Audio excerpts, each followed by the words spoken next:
तिरस्कारित किया, प्रभु श्री राम के अपराजित पौरुष ने, सतियों के बलिदान ने, मेरे राम उद्धारक हैं, शबरियों के हैं, मेरे राम केवटों के हैं, मेरे राम त्यक्त अहल्याओं के भी।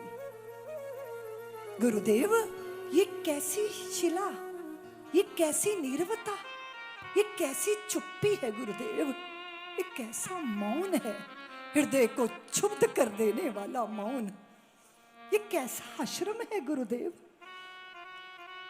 विश्वामित्र ने कहा, रामभद्र, ये देवी अहल्या का आश्रम है। गौतम से शापित अहल्या अनुमोदन के लिए तरस रही है। आज परीक्षा है राम तुम्हारी, तुम तो किसी का ऋण नहीं रखते ना। जो तुम्हें थोड़ा देता है तुम 1000 गुना लौटा देते हो। तुम्हें अभी एक भक्त का ऋण चुकाना है ना रामभद्र। एक वो भक्त था जिसने पाषाण में तुम्हें प्रकट कर लिया था, भगवान को प्रकट कर लिया था। आज भगवान की परीक्षा है कि वो पाषाण में से भक्त को प्रकट करे। पाषाणी नारायणी हो गई, प्रभु के चरणों की रज पवन से उड़ी और जैसी अहल्या को स्पर्श किया तो अहल्या के प्राण लौट आए। अहल्या शिला नहीं बन गई थी, शिलावत बन गई थी। समाज की उपेक्षा व्यक्ति को जड़ बना देती। परम प्रसन्नता में गौतम ऋषि को उनकी भार्या के सहित आकाश गमन करते देखा। प्रभु श्री राम ने अहल्या का उद्धार किया। प्रभु श्री राम ने, वे त्यक्ताओं के उद्धारक हैं, शबरियों के राम हैं। बहुत बार समाज बहुत तरह के टाइटल लगा के जीता है, लेकिन प्रभु श्री राम की आंखों से देखो, सब राम के हैं और राम सबके हैं। वे पतितों के उद्धारक हैं, जो गिरा है उसे चलने का अवसर देते हैं। तो कुछ उदार आप भी बनिए, क्यों देवियों? और कुछ शब्दों का त्याग कर दीजिए। अनाथ शब्द का त्याग कीजिए, बांझ शब्द का त्याग कीजिए, परित्यक्ता शब्द का त्याग कीजिए, भागी गई, छोड़ी गई, इन जड़ शब्दों का त्याग कीजिए। शोभा नहीं देता, सभ्य समाज को शोभा नहीं देता। इसलिए शब्दों में मर्म होता है। संबोधन में अगर सहजता और सौमनस्यता नहीं होगी तो संबंध भी जड़ हो जाएंगे, पत्थरवत हो जाएंगे, शुष्क हो जाएंगे। इसलिए प्रभु श्री राम की उदारता को चित्त में धारण करना हम सब का उत्तरदायित्व है। आगे चले, भगवान भगवती गंगा का दर्शन हुआ। सद्विवेक की अविरल धारा, जड़ता की प्रतिहार हूं, मुक्त हाथ से ज्ञान बांटती मैं गंगा की। भगवती गंगा, भगीरथ का दृष्टांत सुनाया, वृतांत सुनाया। सगर पुत्रों के उद्धार की कथा गुरु विश्वामित्र जी ने सुनाई। भगवान ने गंगा जी में स्नान किया और विप्रों को दान दिया। चलो हम भी उनके साथ एक डुबकी लगा लेते हैं, अंदर और बाहर धो लेते हैं। अंतःकरण मुझ में ही दर्शनीय हिमालय का दर्शन बहता है, बूंद बूंद में दिव्य वनस्पतियों का रस बहता है। मैं त्रिदेव की सुरभत आभा और सगुण रूप साकार हूँ, मुक्त हस्त से ज्ञान बांटती मैं गंगा की।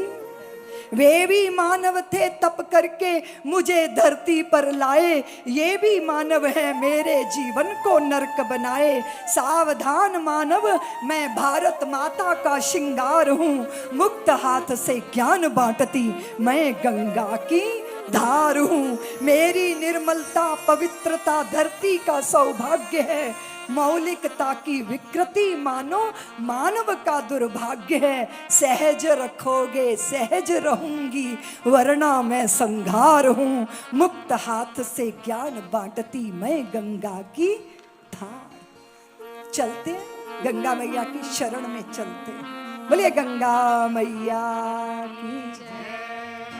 मैं मन की भाषा मन से चाहे पढ़ सकता है, अनघड़ हूँ मुझको जो भी जैसा चाहे घड़ सकता है। मैं तो केवल अंतर मन के भावों का संस्कार हूँ, मुक्त हाथ से ज्ञान बांटती मैं गंगा की। गंग सकल मुद मंगल मूला, सब सुख करणी हरणी भव शूल। जाना कहाँ है? जनकपुर जाना है। देखो सभी नगरों की ना अपनी एक महिमा होती है। अभी हम इंदौर आए हैं तो भगवती अहल्या देवी का प्रभाव, हाँ? यहाँ आपकी भक्ति का प्रभाव, इंदौर में धर्मनिष्ठा का प्रभाव, नगर की शोभा अद्भुत, हाँ? पंच मार के छक्का मारने की तैयारी है ना। तो जैसे ही प्रवेश करते हैं व्यवस्थित खूबसूरत इंदौर, और इतने भावपूर्ण भाव से कथा श्रवण करना, तो नगर की अपनी एक महिमा होती है, पर नागरिकों की वजह से। अब ज्ञानी का नगर कैसा होगा, है ना? विदेह राज का, जनक जी का नगर। हम कभी विदेश जाते हैं ना देवियों, तो कभी कभी 8-10 घंटे दूसरी फ्लाइट के लिए विदेश में एयरपोर्ट पे बैठे रहना पड़ता है, तो आंखें भारतीयों को तलाशती हैं, है ना। अब भारतीय कोई दिखे तो जरा दिल को चैन पड़े। अब कोई भारतीय महिला कैसे पहचानी जाएगी? हाँ, माथे पे बिंदी होगी, पैर में बिछुए होंगे, गले में मंगलसूत्र होगा, है ना, ऐसे तो पहचानेंगे। और जब ये सब देखते हैं, कोई साड़ी पहने दूर पीठ किए जा रहे हैं, तो दौड़ के उसको पीछे से जाके पकड़ लेते हैं और फिर उसको बांध लेते हैं बाहों में। ऐसे लगता है जैसे भारत माता को ही अपनी बाहों में बांध ली। हर समाज की, हर कुल की अपनी एक पहचान होती है। मिथिला नगरी की अपनी पहचान है। विश्वामित्र महामुनि आए, समाचार मिथिलापति पाए, कुशल प्रश्न कहे 12 विश्वामित्र नृपे बैठारा, तेही अवसर आए दो भाई, गए रहे देखन फुलवाई। और दोनों को देख के चकित हो गए। विदेह राज देह का बोध भूल गए, आज सचमुच विदेह हो गए। श्याम गौर मृदु, वह कैसा अद्भुत गौर वर्ण, कैसा श्याम वर्ण, कैसे लोचन, कैसा स्वरूप है। उस रूप निधि में ऐसे उतरे, ऐसे डूबे आंखें। फिर लगा कि नहीं ठहर पाएंगी इस तेज के सामने। कहाँ नाथ सुंदर दो बालक, मुनि कुल तिलक के नृप कुल पाल। उन्होंने परिचय कराया दशरथ जी के पुत्र, गुरु जी के साथ, अग्रज के साथ अनुज, सुंदर भवन में ठहराया। फिर लखन ने गुरुदेव से कहा, श्री रामभद्र ने धनुष यज्ञ देखने आए, पहले नगर देखना है। और गुरुदेव समझ गए कि नगर नहीं देखना, नगर वालों को अपना दर्शन करवाना है। सिया जी की मिथिला नगरिया है, हाँ। और कैसी मिथिला नगरी है?